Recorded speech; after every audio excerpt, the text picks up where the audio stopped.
guys? It is your girl Christina Armstrong, and this is Singled Out. If you have no idea what Singled Out is, it is the place where I educate, equip, and empower singles on how to be single God's way.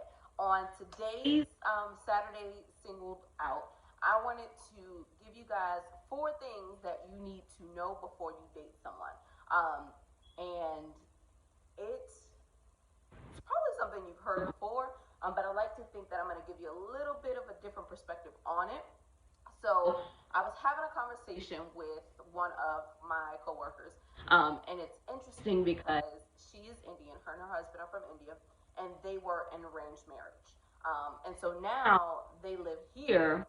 They have children, and now her oldest daughter is starting to date, and that's not something that she's used to. That's not something that she was prepared for, because she and her husband are in an arranged marriage. So her daughter is going out with a guy, and I was talking to my coworker, and we just always have conversations. And I'm always intrigued because it's a different culture, different experience. I like to kind of dig in and see how do they differ. And for her, before her daughter can go out on this date, there were certain things that she is required to find out. One being his family. Does he come from a good family? What's the dynamics of his home life? Does he have both parents? Does he have one parent? If he has one parent, what is the other parent? What's the dynamics of that relationship? Another thing that she is requiring her daughter, like she has to know before there is a one-on-one interaction is, how is this person? Is he a good, does he have good character traits? Is he someone, what is he doing? Is he in school? Does he work? What are his friends like? These are things that must be answered before her daughter can go on a one-on-one date with this person. And so they are planning to go on a picnic. And I was talking to her, and I'm like, wow, that is so amazing that these are things that are required before a one-on-one interaction. Most of us don't find that information out until we already living with them, and we like, oh, your family sucks, or oh, that's not a characteristic trait that I want to be, involved with. We don't take the time to do the research. And when I talked to her about it, she said these words. She said, "That is my daughter. I'm giving my daughter to you, so I need to know all of this." And I was blown away because I was like, you know what? Got it. Check. If I am presenting myself to somebody and an opportunity to be in a relationship or to date, or I'm allowing you to court me, let's stop with the BS. Let me see what you're bringing to the table, and not so much in the sense of money, not so much in the sense of what you can do for me, but in the sense of who you are. What is at the core? What drives you? What motivates you to do the right thing? These are things that I need to know, because if they don't line up with what I have in place, things that drive me, we are going to be going maybe the same pace, but in different directions at some point. So to save myself some heartache, to save myself, some ice cream tears and drunken nights, let's just kind of get through this. Let's figure out what we're doing now. And that has just filtered out into this thing of things we need to know before we become exclusive with someone. So of course, number one would be, what is their family like? Is this a family that you can see yourself being a part of? Because despite what people say of, I'm marrying them, I'm not marrying the family, you are marrying the family. And even if you take the approach of, I'm not marrying the family, I'm marrying them, guess what? He came from that family. So there's probably some residue from him or her being with that family that you are going to have to deal with and confront when you're alone. So let's examine. Not saying that if they come from a bad family, you nix them. Completely not. My family is dramatic, okay? You gonna inherit some drama when you get me, because we are funny, we dramatic, and we come from a past of traumatic things. So you're gonna have to unpack that with me. The difference is I acknowledged it, I approached it, and I healed from it. And a lot of people don't go through that process. And so when you don't go through that process, you are dealing with a person who is dealing with a whole bunch of stuff that they didn't resolve in their single season. It's not going to end well. Second thing, probably, and these are not in any particular order, they're all very important. The second thing that we need to know before we become exclusive with a person: what is your plan? What is the goal? What do you see yourself doing in the next 5 to 10 years? Let's take dating apps, for example. If you're reading a profile and the profile says not looking for anything serious, and you know you looking for your husband or your wife, or you're looking to be found by your husband, that's probably not somebody you should connect with. That you should just go ahead and swipe left on that one. Or if you're looking at a profile and there are certain words that don't line up with where you see yourself, if you ask someone their 5-year plan, and 5-year plan is marriage is not in that at all, and you know that is a part of your goal, I wouldn't even waste my time there. Why?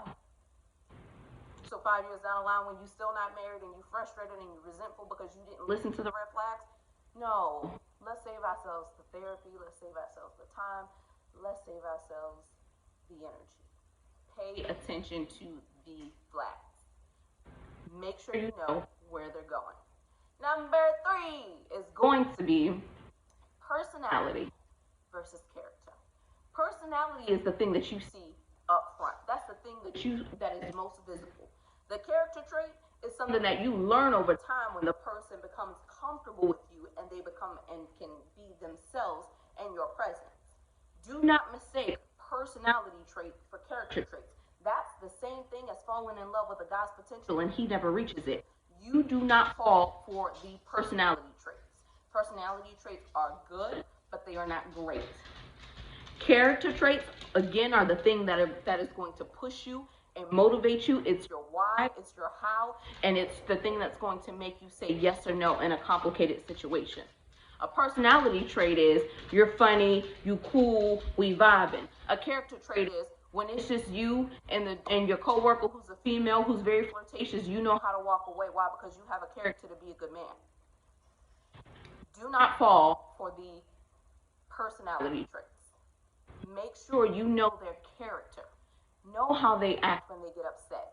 Know how they act when they're broke. Know how they act when they're sad. Know how they act when they're depressed. Know how they act when they're happy. These are things that you need to see before making it exclusive. These are things that you do not want to wait until you're in the middle of the relationship to be figuring it out. Because then at that point, how do you know you like it? You love it. You want more of it. How? It don't work. I think that was number 3. Number 4, and it kind of goes along with the plan, is what are their intentions? Who are you guys on the same path as far as spirituality?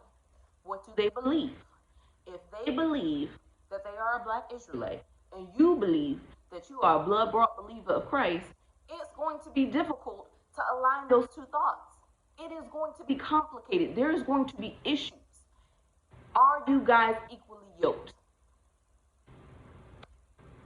Are you? Are you guys on the same plan, on the same path? And furthermore, that should be figured out way ahead, because if this is someone you can see yourself marrying and having kids, what happens with the kids? Are they Black Israelites or are they Christians? How does that work? How does the household not be divided? These are things that need to be established early. The world will tell you these are conversations you shouldn't have on the first date. Bull. These are conversations we need to have before we go on the first date. I don't want to waste my time. I'm not asking you your favorite color. I will figure that out later. What's your goals? Where do you see yourself? What's your relationship with Christ like? What's your relationship with your parents like? Have you forgiven your father? My favorite question to ask is, so what's your past traumas? What hurt you? Because I want to know. Because if you're still hung up and angry and bitter at the mother of your children, I'm going to need you to resolve that.